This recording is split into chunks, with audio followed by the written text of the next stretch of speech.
జరిగే ఆ యొక్క పాత్వేస్ అని అర్థం అన్నమాట.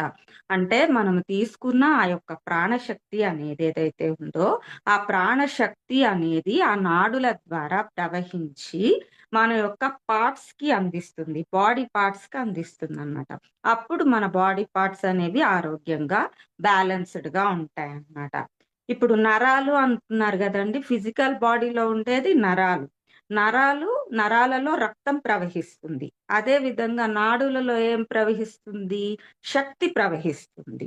సో, అది డిఫరెన్స్ అన్నమాట. మేజర్ డిఫరెన్స్ ఏంటి అంటే ఫిజికల్ బాడీలో నరాలుంటాయి. ఆ నరాలలో రక్తం ప్రవహిస్తూ ఉంటుంది.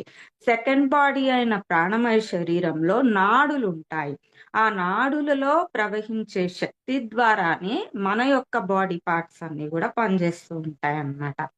సో, ఇప్పుడు చక్రాస్ అనేవి ఎట్లా ఏర్పడతాయి అనంటే, ఇప్పుడు నేను మెరిడియన్స్ అని అంటూ ఉన్నాను కదా! ఇవి 2,72,000 నాడులు ఏవైతే ఉన్నాయో, అవి కొన్ని ప్లేసెస్‌లో, కొన్ని మేజర్ ప్లేసెస్‌లో కలుస్తాయన్నమాట. సో, అట్లా కలిసే యొక్క ప్రదేశాలు ఏవైతే ఉన్నాయో, దానిని మనము చక్ర అని పరిగణించాం. అంటే దానికి పేరు చక్ర అని పెట్టుకున్నామన్నమాట. అలా మనకు 12 మేజర్ చక్రాస్ ఉంటాయి. అంటే అట్లా ఆ గుమికూడిన ఆ యొక్క ప్రదేశాలని మనం ఏమన్నాము అనంటే చక్రాస్ అన్నాము. సో, అవి ఎనర్జీ పాత్ వేస్ అన్నమాట.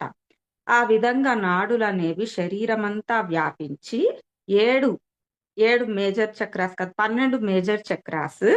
అదే విధంగా మొత్తం కలిపి మైనర్ చక్రాస్ కూడా చిన్న చిన్న శక్తి కేంద్రాలుగా, పెద్ద పెద్ద శక్తి కేంద్రాలుగా. చిన్న చిన్న శక్తి కేంద్రాలనేమో మైనర్ చక్రాస్ అంటాము.